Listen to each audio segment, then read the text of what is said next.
Bravo Fachi Béton, désormais Bunagana dans le main de nos FARDC et Zongi na maboko ya ba Congolais. 40 millions déjà pour la CENI.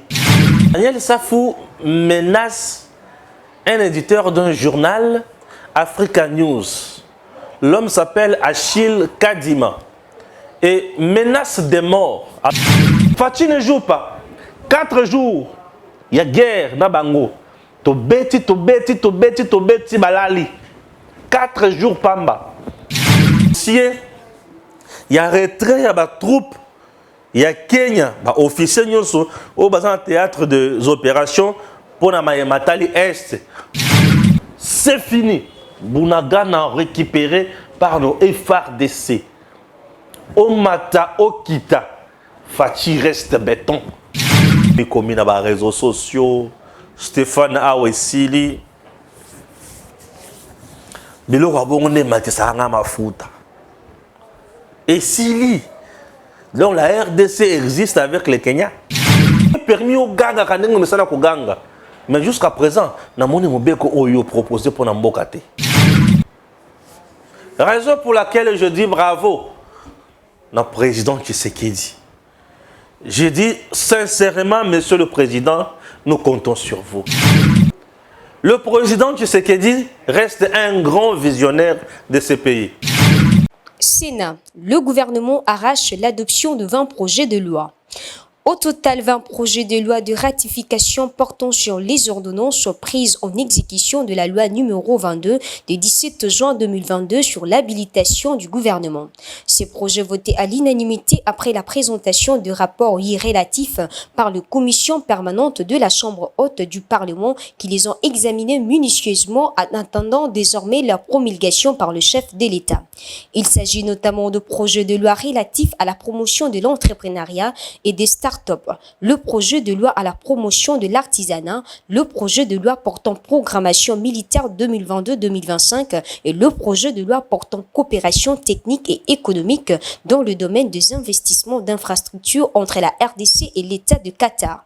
Sur 109 membres qui composent le Sénat, 81 membres ont pris part au vote. 81 membres ont voté oui. Aucun membre n'a voté non. Aucun membre n'a voté par abstention. En conséquence, le Sénat vote les 20 projets de loi de ratification des ordonnances lois prises en exécution de la loi numéro 22/022 du 17 juin 2022 portant habilitation du gouvernement. Au cours de la même plénière, les sénateurs ont adopté la proposition de loi organique complétant la loi organique du 10 octobre 2006, une initiative parlementaire du sénateur Alexis Tambwe-Mwamba. Elle a été adoptée après les réponses de son auteur sur les préoccupations soulevées par ses collègues au cours du débat général. Cette proposition de loi est confiée à la commission PAJ qui a obtenu de la plénière un délai de 7 jours en vue d'une étude approfondie. Notons que la proposition de la loi sous examen vise à modifier certaines dispositions du statut de magistrat qui régit l'entrée dans la carrière, l'injonction du ministre de la Justice sur le ministère public, le pouvoir disciplinaire de chef des juridictions, de chef des services judiciaires et pénitentiaires, ainsi que la conséquence de la condamnation à la prise à partie. D'après la même loi, tous les candidats magistrats retenus après concours seront d'abord nommés à titre provisoire par le président de la République, ensuite seraient confirmés magistrats à titre définitif à l'issue d'une formation de 12 mois à l'Institut national de formation judiciaire, INAFORGE en sigle. Messieurs, dames, Tanguy Koki. Aujourd'hui, vous pouvez faire la différence. Aujourd'hui, vous pouvez faire partie d'une communauté. Aujourd'hui, vous pouvez recevoir gratuitement des téléphones, des PC portables ou encore du cash pour vos achats. N'attendez plus, Devenez membre de Gigi Link. Vous avez le choix entre plusieurs niveaux, bronze, argent, or. En devenant membre de notre communauté, vous vous donnez la possibilité de naviguer sur Gigi Link Store et Gigi Link Pool Free, être informé des dernières informations d'emploi dans votre communauté, utiliser les produits américains à moitié prix, vendre ce que vous n'utilisez plus aux membres de votre communauté, recevoir des lots gratuits. Premier arrivé, premier servi. Gigi Link souhaite fournir à chaque membre un ordinateur portable à prix mini. Nous souhaitons donner à chaque famille de la diaspora, de Kinshasa et de province, la possibilité de s'équiper en matériel informatique de qualité. C'est la raison pour laquelle nous vendons des PC portables neufs à partir de 149 $. Ne tardez plus, visitez gigilink.com. Ne tardez plus, visitez gigilink.com. Messieurs, dames, bonjour. Vous êtes sur Redem TV, votre chaîne de référence, je sais. Ouais. Vous nous choisissez pour vous informer, ça nous fait énormément du bien. Chers compatriotes, vous êtes en RDC. Oui, c'est là où nous émettons. RDC, c'est notre pays, votre pays. RDC aujourd'hui, Bitumba, Izana Katia Kubundi, Sabiso Makasi, à gauche et à droite.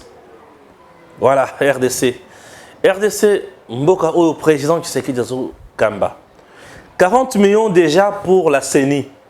Oui, une somme d'argent déjà décaissée pour la CENI, Namaïmatali, organisation et élection dans notre pays. Ah oui. Daniel Safou menace un éditeur d'un journal, Africa News. L'homme s'appelle Achille Kadima.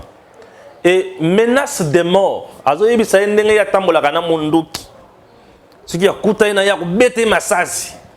Oui, Daniel Safou est quand même compétent pour tuer quelqu'un. Mais il est incompétent pour mettre en place une motion rationnelle.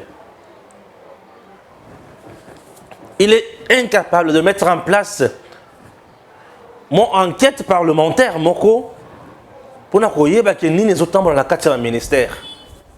Il est quand même compétent d'appeler quelqu'un. Plus de 209 appels. Il est compétent pour le faire. Et lorsque les gens dénoncent son comportement, il est maintenant compétent comme il a l'arme à Boma. Oui, là, Daniel Safou est compétent. Chers compatriotes, c'est de trop. On ne peut plus accepter de telles bêtises dans notre pays. Vous savez, Achille Kazima, Daniel Safou a menacé qu'il y a Kubomaye. Parents, moi, Sinambana, Ndeko, Yaya, moi, n'a pas Yabato. Mais ça, faut comme lui, à député national, à Koboma. Et là, nous sommes dans un état responsable. Il n'est pas autorisé dans mon topo, à Zotambra, la Mondouki, à menacer Batu qui a Koboma Batu, pour Balobi Naye. Ce qui Daniel Safou a posé à critique, qu'il cesse d'être homme public. C'est-à-dire, où soit Moutouya l'État. Avant d'Ananda Konaye, Azonge la journal Naye, Akomona Moutokoya Kipi Makamonaete. Nous nous intéressons à Daniel Safou parce qu'il est député national. Il est élu. Il est représentant du peuple. Et lorsque nous trouvons que monsieur le représentant du peuple, Ana Katia Kosala Makambo, Oyobiso peuple, Azana Katia ko représenter tout le monde a été. Messieurs, aux autres, on a vexé des ailes dans notre pays à tel point que comme il y a un kele. Et comme il y a un kele, donc comprendre les sous-sautés. Député national, n'est-ce pas qu'il ne contrôle le gouvernement, à contrôler le mandataire de l'État. Azeli, il va critiquer, il était. Non, quand Daniel Safou critique Félix Tshisekedi, il y a beaucoup. Quand Daniel Safou organise un point de presse à lobby que Daniel Safou n'a qu'à battre Tshisekedi dans l'élection en 2023, quand Daniel Safou organise les élections, organise le point de presse plutôt, pour que Moïse Katumbi est populaire, Félix Sakokokate, quand Daniel Safou passe dans une émission des politiques qui montent pour dire en 2023, si ce n'est pas Katumbi, c'est moi, Daniel Safou. On a tout bêté les maboko, biso va tout soutenir Tshisekedi. Tout bêté les maboko. Et ceux qui a coûté Moïse, zela, bon zela nando. Il y a bien un monsieur qui me pèse à tout kanda. Oui, il y a un monsieur qui vie. na nini na zelo oloko TV na zelo mais ko banda ko sakana na bato. Il se prend pour qui Daniel Safou? Il pense vraiment que lui a le monopole de la violence. Non, nous sommes dans une république. Les Boma, ceux qui est mati niveau, et ça n'a moutou et si ça rayango. Ou soit les CNPP, toi les l'État. Il y a des choses où il faut te baka. Oza moutou, oza la politique, zala na nerf solide, il y a comme ça le débat. Attends ce qui va contredire yo, ndima contradiction. Tu es cité dans un scandale. Nessika Daniel Safou, à l'écart, c'est un pardon. Ça, c'est se moquer du peuple congolais. Un représentant du peuple. Moussala n'a eu mendicité. Ministre d'État, Yamboka, Télémine, Abina TV, a dit que ces messieurs me dérangent, m'agacent à tout moment. Zoa mundu qui n'a eu que ndekulukanango molendo, ils sont journalistes, c'était. Il a sauté. Eza Achille Kadimate et Africa News te non. Eza Achille Kadima et Africa News mutu a publié makambo wana te. Va chercher politique muntu oyo ayamba kona bémission oyo ayamba ki bon lendo sakombi oyo vidéo e bimi alobi ke yo musala na yo 209 appels. C'est ça. Et tu quittes au Kimi Molendo pour yebi ki yaza makasi le rôle yo, il faut qu'il ne s'attaque à journaliste. Il faut défendre yo. Ah papa. Quand tu vas dans le makamona italinga, quand tu sumba ki bilona sumbi, ngana boka so ite. Na mela so nini? Na mela mboso solongo. Et comme nini? Et comme nini? Et comme nini? Commencer à menacer les gens. Non, on a connu de menaces sous le régime de Kabila dans ces pays. Sous 18 ans, le traumatisme chaque jour. On nous a traumatisés pendant les régimes de 18 ans dans ces pays. Tous les jours, on nous traumatisait. Arrestation arbitraire et paille, enlèvement et paille, tuerie et paille, bossali marche tort. Et c'est aujourd'hui que Daniel Safou, comme député national, a menacé les journalistes. Pour nous dire qu'il y a tu es le premier, il y a un monde qui n'a pas. Toi, tu penses vraiment que tu es le premier. Il y a autant de monde qui n'a pas. Député national, Daniel Safou. Ce qui est évité. Et au Beti Moutoumassa Sibongo, Nakaya, menace, il y a ninité, bako juger une procédure à flagrance. Et tu seras arrêté, jeté en prison. C'est ce que tu oublies. Ne pense pas que tu es permis de tout. Non. Tu es du moins permis au temps de la Ramakolongoul. Ça, tout le monde le sait. Ah oui, tu es permis peut-être tu es permis au ganga ganga. Mais jusqu'à présent, na moni mobeko oyo proposé pour Nambokate. Ça je n'ai pas vu. Ça je n'ai pas vu. Regardez les gens qui nous dirigent au Congo. Incapables de faire leur travail, mais baza capable ya kosala bozoba. Incapable ya kopesa bato oyo bazozelela bango. Mais capable à kusala bozoba. Et des choses pareilles, chers compatriotes, et réveiller biso conscience. Tout y que toujours pour na banani. On a affaire à banani. Société na biso ce que zozonga sima izapo tozo jeter ba dévolu na biso sur bateau bazo mérité te. On ne peut jamais prendre ramasser ya ballon kocha na comme arbitre. Match ko beba, yango match zo beba. Hein?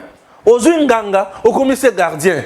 Biye ko kota nganga akotika jamais ko la gardien. Nganga bo vande sana ndako na ya bikok. Asala bustana ya kibonganga. Gardien botika gardien ayamba. Et c'est à ce moment-là que tu as résultat. Voilà, nous souffrons à cause de ça. Tozu banganga, tu es touché dans match. Baba ndako beta. Non. Non. Nango na yebisa kabino makambo bato akomaka na mur ya ba stade eza na bato wana ba éducation na bango.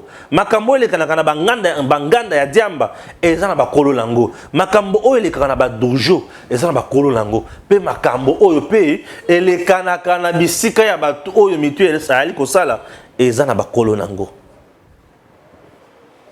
chers compatriotes, tout étant journaliste engagé dans ce pays, je dénonce le comportement de Daniel Saf. Il n'a pas le droit ni le pouvoir d'ôter à quelqu'un la vie. C'est interdit dans la Constitution. De telles menaces, pourquoi procureur, près la Cour de cassation, voilà, ne peut pas s'en saisir et va dossier de Owan? Oui, et ça va menace de mort. Donc il y a le rôle à temps dans le monde qui a capable de faire un oh, folie de grandeur, et où tu vas. Dans la vie, il y a des gens qui ont mérité qu'ils ont bon côté. Et il y a des gens qui ont bon à Kanisi qu'il y a commis un double. Et il y a commis un double. Non. Mbongo est bongi na mutunyo sauté. Pouvoir est bongi na mutunyo sauté. Puisque lui là, je le vois un député de Katumbi. Est-ce qu'il est réellement député à peuple? Député à peuple, la zone menacée par la Munduki. Tant que mon toit soit Munduki, et ça pour un adversaire ennemi. Mais est-ce que mon toit soit à contredire, il y a combien d'ennemis? Il n'est pas ennemi, il n'est pas adversaire. À contredire, yo. Mais toi, du moins, quand tu passes là-bas, mais Dieu, contredire, Soukali, Nakala, on a Nakala la monoko. Mais ceux qui vont contredire, yo, aux danger, ne autant la rana Munduki, messieurs. Makamusu Suko Zoana Kimokolo, et peut ça va chimie. Eh oui, et y a un mouton soit collé dans moi, banda collé, bien moutouka, bien boyé. Mouton super dur, on a Kimokolo, à bouler que ceux qui a matin mouton va tomber sur ma combattant moutouka. Non! La vie, toya tokuta yango, pe tokotika yango. Toya na mokilo yo tokuta nyonso. Et avant biso ezanga bato badondo na makambo nyonso tosala oyo. Pendant biso toali kokola ah eza pe na bato bazodondwa na yango. Et après biso bato bakodondwa na mokili oyo. Mais ce qui est mieux à faire, eza ya kotala tango biso toali kosala. Qu'est-ce que nous faisons? C'est très important. Loyenga pamba te faut ko pembeni. Il faut ko pembeni. Bravo Fachi Béton, désormais Bunagana dans le main de nos FARDC et Zongi na maboko ya ba Congolais. Ba dongolomi sonyon sonamaye wo. Fachi Béton ne joue pas. Fachi Béton c'est la puissance. Fachi Béton c'est la force. Je vais lire Mwana Mboka, Israël Mutombo Muluba Mwindo. Il est dit quoi? Urgent. La ville de Bunagana, non, c'est la cité de Bunagana, désormais sous contrôle effectif des éléments de forces armées de la République démocratique du Congo. Et cette cité, devenue bastion du M23 depuis plus de 3 mois, vient d'être récupérée grâce au professionnalisme des vaillants guerriers congolais.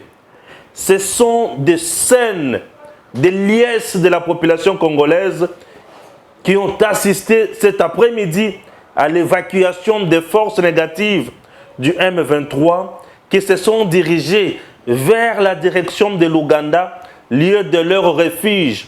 D'après les sources locales sur place, il s'est de signaler que d'intenses combats entre le M23 et le FARDC ont fait 4 jours avant de voir cette ville ou cette entité récupérée. Fachi ne joue pas. 4 jours, il y a guerre dans Bango. Tobeti, balali. 4 jours, Pamba. Oui, 4 jours. 4 jours, tobeti, balali. Na 4 jours. Et na 4 jours, Fachi a la kisi Bango ke. Na banda ko kipe binote na otana bino na miso bo boule ke ngana za yuma mbendre moko boy. Mais le tu vas comprendre que Fachi ne joue pas. C'est fini. Bunagana récupéré par nos FARDC. Omata Okita. Fachi reste béton. Il reste l'homme de feu. Il reste la force. Il reste notre bénédiction. Et il reste notre espoir. Allô bas. Je me sentirai président sur une Kimia côté Nyonso. Nako se sentir mon consultant on a coaché Kimia côté Nyonso. Et Fachi Lelo Mokonzi. Vous allez vous sentir à l'aise dans votre peau. Kimia na Bunagana to récupérer Bunagana. bandoki ba yini nyonso ba adversaire nyonso Fachi na mai suis Kabila azwi soni Katumbi azwi soni Kamitatu akoti na lidusu Fayulu kutu innocent muwei mbangu na poto e batu mususu bavandi bakomi mobetela biso tangwa kenini o force régionale Kenya bakobendi batu na bango. Oui, Kenya taso babendi batu na bango, c'est tout à fait normal. Fachi moko wana gagné Bunagana. Fachi gagne Bunagana sans associer la force régionale. Fachi a bêti sans, je dis, sans associer la force régionale. Donc Fachi a zanani très béton solide. Dans nos FARDC, et le Kouébana Koubomabiso, c'est là qui est traîtrisme. Je ne cesserai jamais de vous dire ça. Ba traître et belé tellement Fachi a tché bango pembeni. Yango bomoni ba prouesse oyo. Maintenant, qu'est-ce qu'il faut faire pour Bunagana? Comme ils ont un coin stratégique oyo banguna ba au côté là. Chers Congolais, to tchastiko kije moko wana. De sorte que ata ceux qui baillent mutu a pour ça les sauter. To pour ça na frontière na ba madusu nyonso Rwanda a mesana ko côté là na Congo. To kanga. Ndenge to beti boye Bunagana etika la vidité. Et ça quoi moko stratégique sur le plan économique. Quoi stratégique sur le plan économique. Et il faut mettre la barrière place wana. Il faut laisser des troupes place wana. Il faut que tu mandoki RDC sous embargo à Beti Rwanda. À Beti Kagame Leli na Kinyarwanda. Fachi a sali maseki ata mukete. A Tiniki Kagame on a se retrouvé Libanda. Chers compatriotes, nous avons un président. Avant d'y atali bango boyeti, a tcheli bango système de jeu. Fimbo. C'est qui tue le Congo est à traître. Et le Congo il faut épée sa bisognon sur les sons. À la tête de notre pays, nous avons besoin d'un Congolais de père et de mère. Tous on a posé à l'étranger. L'étranger, il y a la commerce na bango.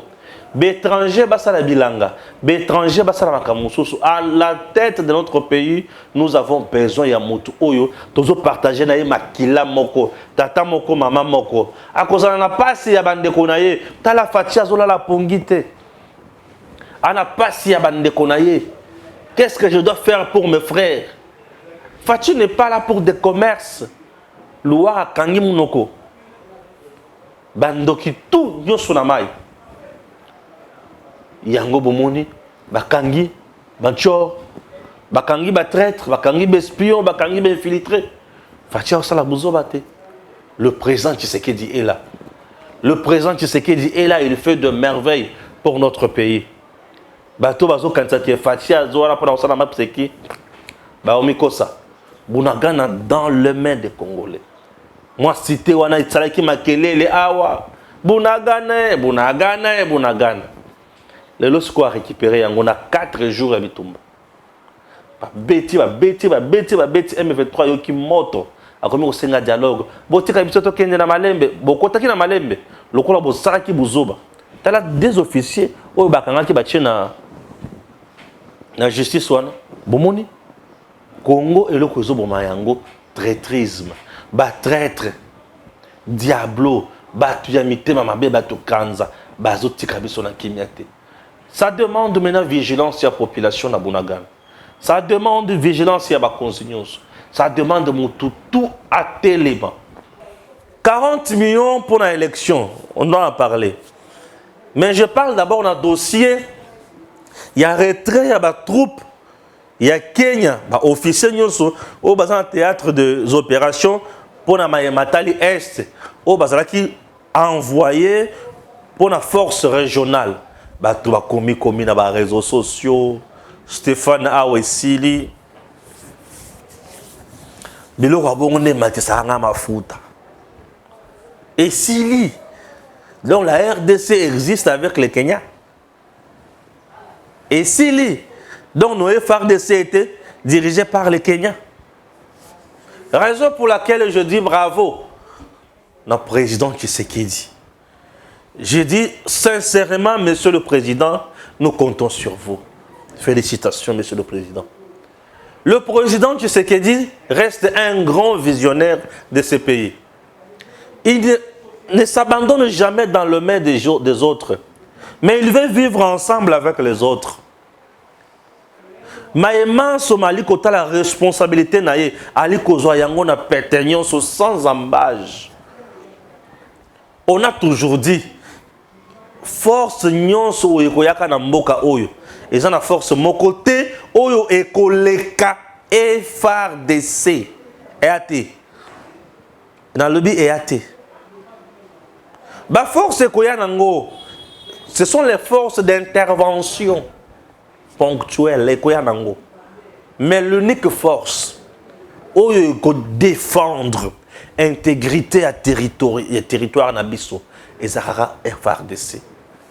Raison pour laquelle tous les jours j'ai toujours prôné, mettons en place la puissance militaire. Ça c'est mon souhait, mon combat de tous les jours. Puissance militaire. Monsieur le Président, il a déjà compris ça. Atali à lobby, bon, on a posé ça loka. Solution kakana Matali Est. Bayokani na Kenya, na pays pou. Bayokani. Na koyokana balobi biso tokotinda force régionale pour na mettre fin na Mayamali Kotala Est ya Congo. OK. RDC a lobby Rwanda azalate. OK. Maintenant, lelo toyoka que la force kenyane va retirer, va officier na bango. Bon, l'information d'abord, est-ce que c'est vrai to ezali ba fake news ça na ko pesa. Bon, on a dit nos principes nangai et le connu sur la sécurité na koya na koloba. Ce que ça fake news na zobe en pétard mouillé. Ce que ezali vérité, j'ai dit que c'est un non-événement. Pour nani la RDC, ce qui a banaka koya bazo tungisa à gauche et à droite. Ezalaki pour RDC, ezalaki faibleté. Ezalaki pour RDC, ezalaki la tactique de GT. Ezalaki pour RDC, ezalaki infiltré.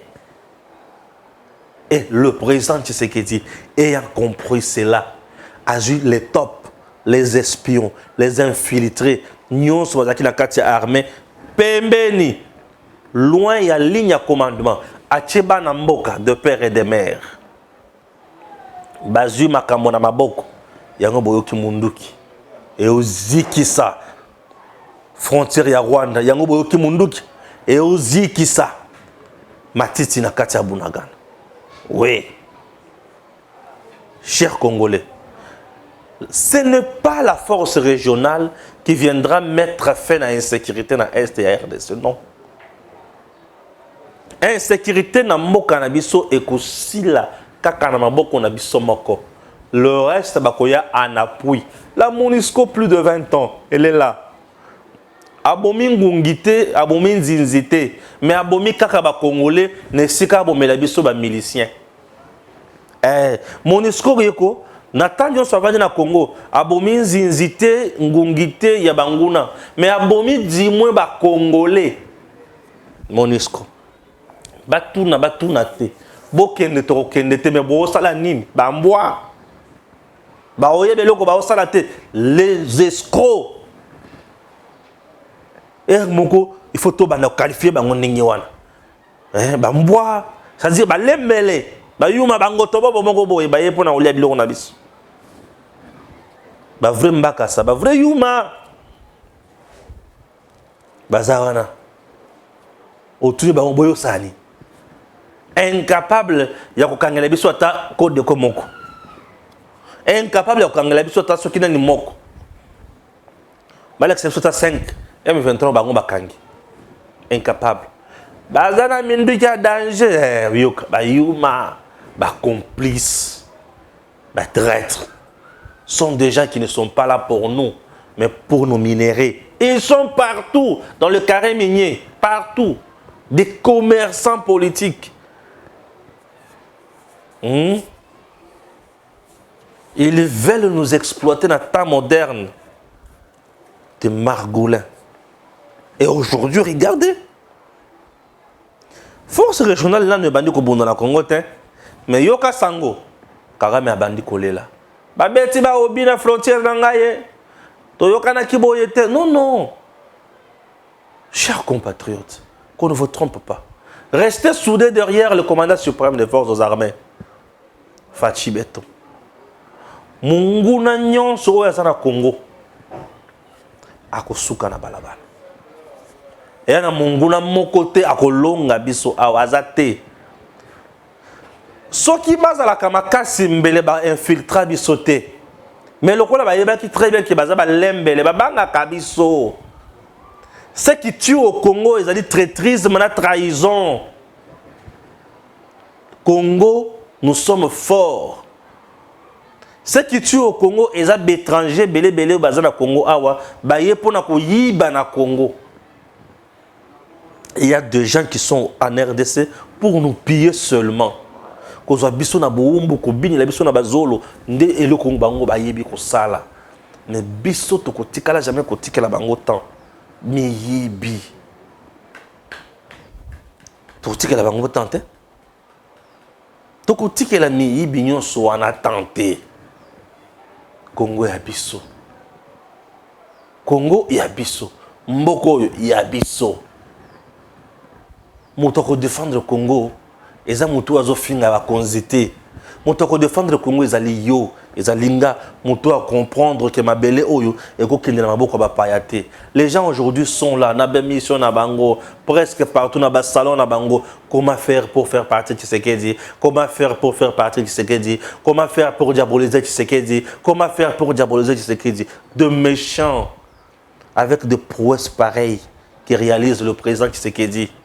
Et toi tu veux le faire partir, méchant traître. Ton aposa na ote na Congo. On va te faire voir ailleurs. Nous, au Congo, nous avons besoin de vrais. Les gens qui sont là, capables de soutenir les institutions. Vous qui voulez que Tshisekedi tombe devant M23, est-ce que vous comprenez ce que vous cherchez? Est-ce que vous avez vraiment l'idée ou l'impact de ce que vous voulez? C'est-à-dire que Tshisekedi tombe devant M23. Ok, Kagame vient maintenant nous diriger, nous Congolais. Un petit monsieur comme Kagame. Et il vient maintenant nous diriger. Et il vient imposer à la tête de notre pays un autre Kagame, en miniature. Il vient nous imposer un autre Kagame, marionnette comme nous l'avons connu en 2018. Nous pendant 18 ans. Mais quand même, soyons sérieux. Soyons sérieux. Bakende Toba Tikala, Congo, à côté de la Congo. Nous ne comptons pas sur les autres. Nous comptons sur nous-mêmes.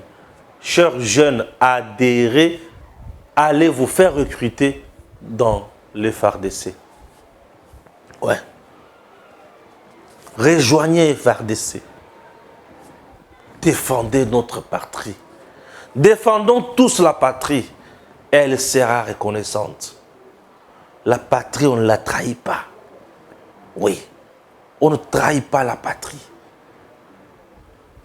On se bat pour la patrie. Et on se bat contre les ennemis. Nous devons nous battre pour sauvegarder cette patrie. Ce n'est pas un problème. Mais je peux prendre aussi ça dans un autre sens. Fachi. Mais tout le monde est aux amakasses. Tandis on bêtit bango. Et bah qui miti va palangani bango, va palangani. Et au monde était que va pakati bango. Oui, Fachi attendez bango, oui, je vois. Va pakati bango, oui. Bon, tu vas la langue sur token, a besoin. C'est bon, oui. Bon, Kenya peut trouver que bon, Fachi est capable, à guerrier, à obéir bango na dada. C'est que tout ça n'est rien. Tout va tout ça tout le canine. Mais dis-moi, il y a certains Congolais qui sont contents. Voilà, la force kenyane va accueillir. Tokota la Fachio là, tu es un inconscient. Force kenyane a zokinde. Est-ce que force kenyane n'est pas pour mettre sécurité sur l'étendue du territoire national? bah, tu vas comprendre ma. Nous avons un Congo, un pays fort, riche et prospère. Et ça, nous avons côté où il y a un biso awa, biso moko. Nous devons défendre ma belle oyo, biso moko nous devons s'organiser, biso moko nous devons kende liboso. Tous ces petits voyous qui viennent nous piller, nous créer des problèmes, nous tuer et consorts, bako banga biso moko bako yoka puissance militaire ici. Nous devons travailler. Nous sommes restés longtemps avec de mercenaires à la tête de notre pays. Ils n'ont pas voulu organiser cet État, mais ils ont voulu tout simplement le mettre à genoux. Ok, merci à eux, mais il est temps pour nous de s'organiser, de constituer une force qui peut mettre en déroute tout adversaire. Voilà. C'est ça qui nous intéresse. Base à la tribu. C'est la trahison qui tue au Congo. Batoiseau à la unité. Batoiseau toujours dans maïli qui a Fatih. Ceux qui ont gagné c'est que ça Fatih. Non. Si Fatih gagne devant le M23, c'est la RDC qui a gagné. Ce n'est pas Fatih. C'est le peuple congolais qui est honoré. Mais tu fais partie du peuple congolais. Quand ceux qui ont alaka oyo wana oya ba double nationalité. Ndé wana ce qu'on est toyebi. Il faut tout le monde a lili kokuma pour comprendre, pour pas battre mystique. Non, écoutez, monsieur tous on a pour la binoté. Monsieur tous on a pour la binoté. Mboka na biso za mboka na biso. Ya mboka na binoté. Oza Congo la biso ya bakoko. Cher Congolais mutoa lengi sa binoté. Oh te ba force kenyane kei. Soki ba kokende. Bakotaki Congo, bakotika Congo. Et le Kozobo mana Congo, trahison. Mais quand la Fatih moko, agi bato bazana conscience patriotique bien éveillée. Bavandi wana ba osala musala la bango, ngana ko banga mokote. Bisonde toko blongola munguna. Pour ceux qui ont tali, banguna bakote la toujours na zala ba congolais. Omona congolais oyo akenda somela bango mai. Congolais oyo akenda kotekela bango masasi. Congolais oyo akenda kotekela bango teni, Congolais oyo akenda kotekela bango botine, Congolais oyo akenda kotekela bango minduki.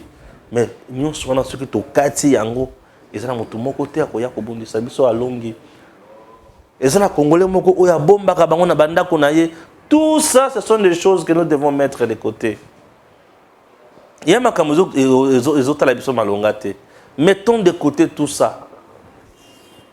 Il y a biloko ko na biso na musika te. Totika ko trahir mboka na biso. Banguna bayoki moto et moto ngoza FRDC.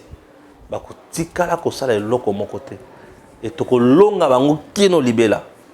Très important. 40 millions pour les élections. Ah, très heureux. C'est une réponse à tout le monde qui pensait que Félix Tshisekedi n'a pas les soucis d'aller aux élections. C'est une réponse à Kamitatu, porteur et Mamalette Yakatumbi, qui pensait que à côté sa Fatih attend une minute de plus. Moutou c'est Kamitatu tant on l'obé le Kwana Natalaka Kanamoni médiocrité constitutionnelle. Moutou soit tout n'anga Stéphane, on a relobani une médiocrité constitutionnelle. Azana Boye Biyanebe côté. Constitution lobby, le président de la République. À la fin de son mandat, ceux qui assistent à cette élection, il reste en place jusqu'à l'installation définitive. Il y a un nouveau président élu. Bon, il y a organisation, élection et sa limité. Tout ça, la Cour constitutionnelle dans le bac, il reste. Tout ça, ce qu'on est, il reste. Ce qu'on a tenu comme état. Il y a ce qu'on a l'opinion. Tout ça a été yondo, ça va tout le temps. Kabila a ça 3 ans en 2016, en 2019. Au PC combien? Au PC combien de jours? Ah ben ngana yo la kan exil. Ozo yenga boy. Oyo community na Zambie, girafe. Ozo kingi di la kaka boy. Au kota na Congo. Ça va tout sous. Ça va kamita tout sous. Alors, il y a déjà 40 millions. Na maboko seni. Au mona mundele oyo ya mundele oyo ya Tingulu oyo Antonio Guterres. Mundele Tingulu wana. Mundele moko Tingulu. aya awa aoganga nini bopesa biso budget ya élection na bino budget ya élection na biso musala na yo nano olongwe na charte ya ONU ya koluka kosala ingérence na makambo etali souveraineté ya pays olongwe oki oluka makambo mosusu oyo ya yo ya komaîtriser minduki nini kopesa MONUSCO pour trouver solution oza kuna te ta bato mosusu 40 millions pour la CENI. La CENI commence d'abord dans l'opération Tobengi enrôlement. En quoi consiste cette opération? Enrôlement. Enrôlement consiste dans boy. Enrôler bateau. Il y a nombre de bateaux. Où il va s'enrôler. Excusez-moi. Bataille sikoyo. L'espace où il va s'enrôler combien? Il va s'enrôler autant. Ma petite machine. Dans autant de gens qui vont s'enrôler, il faut tous avoir au moins 4 élus nationaux. 4 députés nationaux. Et en plus, il faut tous avoir autant de députés provinciaux. C'est bien. Opération d'enrôlement, ils ont consisté les sources. Dans le fichier électoral. C'est le fichier électoral. Opération d'enrôlement, après avoir mis en place le fichier électoral, le fichier électoral ya Sika, le fichier électoral ya Kala.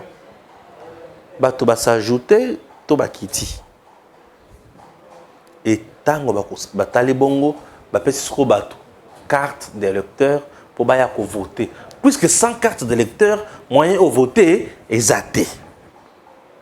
Bon moni, avantage d'enrôlement. Et ma campagne soit et déjà. Décembre ou déjà enrôlement. C'est quoi enrôlement? Tant que la carte d'électeur 2006, 2011, 2018, Kabila Tikalabiso Yangolo la carte pour citoyen. Soda tunyo carte na zawapi. On a qui carte mon sous. Allez bien carte d'électeur. Papa soda. C'est la temps pour nous. On a bilo kwa Kabila. Bilo kwa Kabila. OK, tu continue ba chinois na ba carte d'électeur. On a Kabila. Pourquoi ba chinois ba qui sont un peu perdus. Tout ça kocha batu na confusion totale. Alors, un autre message dans makambo. Bino baya boali ko hésiter pour na kubongama, pour na okende une élection. Ne pas bien préparer les élections, c'est ouvrir la porte la contradiction. Il y a résultat. Oui. Parce que lorsque tu ne prépares pas les élections, tu as ouvert juste la porte na nini, na contestation. Et tant qu'il y a la contestation, du fait qu'on se prépare, et ça appelle la contestation, on peut tomber les sous. Et après avoir tombé encore au niveau de la contestation, on retire la moto, on va mécontent. Et mécontent, on va comme mon sous. Mécontent sans preuve. Des fois, vous avez un observateur, vous avez un témoin, vous avez gagné. Bon, aujourd'hui, on peut savoir où il est qui ont gagné. L'église catholique a une preuve. Ce n'est pas l'église catholique, il y a des pampers, il y a des cartons. Il y a des choses qui sont abbé. Abbé Chol. Ah, vous avez des pampers, il y a des cartons. La preuve, il a fallu les avoir. Non, nous, on a estimé, le coût est 60%, 40% on a estimé, ah bon? Donc, si vous avez estimé, il est temps de s'organiser. Redynamiser vos partis politiques, redynamiser vos bases, mettez en place une cellule qui va étudier de plus près ma candidature ya bato nabino, mettez choisissez bato baza malam bato bino bomoni ki bakoki comme ba candidat na ba circonscription son autre pakala, préparez-le plutôt na bisika wana. Bazala au contact à tout moment de la population, bazala ba action où la population a lingaka na Congo. Tu es bien ba lingaka, na kopesa makambo so na détail. Mais dis-moi na pesi ba base. pour 2023, bon qu'on ne postuler la bilan de l'élection des députés nationaux, des députés provinciaux, des sénateurs. Ou qu'on ne postuler l'élection en présidence. Alors, puisque c'est Fachi qui sera encore président de la République. Bah, voter. Tout le monde, Margoulin, je cite, Mouzit, innocent. Matata Pogno, 205 millions de Bokangalons. Fayoulou, distrait. Katumbi, étranger. Kabila, Kilukila au diable. Nani Sous. Mukwege, innocent. Innocent, Moué. Il a habité Makamoni au Sal. Et c'est Fachi qui reste le seul et l'unique candidat. Ce qui n'a qu'aussi, au salaire il y a vérité. Le colonel a autres pièces aux vérité. Dans les il y a aucune élection tenté. Il y a qui est un candidat président de la République. Nani c'est ça. Pardon. N'a pas colon makambo avancé rebelle. Alors ce qui est là, et c'est qui est tout à Bongama. À Kenende Kopona Fachi. Tout le monde pérennisé, mis salam alam pour faire chose au sal. Et au salam bisou malam mingi. Merci. Messieurs, dames, Tanguy Koki. Aujourd'hui, vous pouvez faire la différence. Aujourd'hui, vous pouvez faire partie d'une communauté. Aujourd'hui, vous pouvez recevoir gratuitement des téléphones, des PC portables ou encore du cash pour vos achats. N'attendez plus, devenez membre de Gigi Link. Vous avez le choix entre plusieurs niveaux, bronze, argent, or. En devenant membre de notre communauté, vous vous donnez la possibilité de naviguer sur Gigi Link Store et Gigi Link Pool Free, être informé des dernières informations d'emploi dans votre communauté, utiliser les produits américains à moitié prix, vendre ce que vous n'utilisez plus aux membres de votre communauté, recevoir des lots gratuits. Premier arrivé, premier servi. Gigi Link souhaite fournir à chaque membre un ordinateur portable à prix mini. Nous souhaitons donner à chaque famille de la diaspora, de Kinshasa et de province, la possibilité de s'équiper en matériel informatique de qualité. C'est la raison pour laquelle nous vendons des PC portables neufs à partir de $149. Ne tardez plus, visitez gigilink.com. Ne tardez plus, visitez gigilink.com.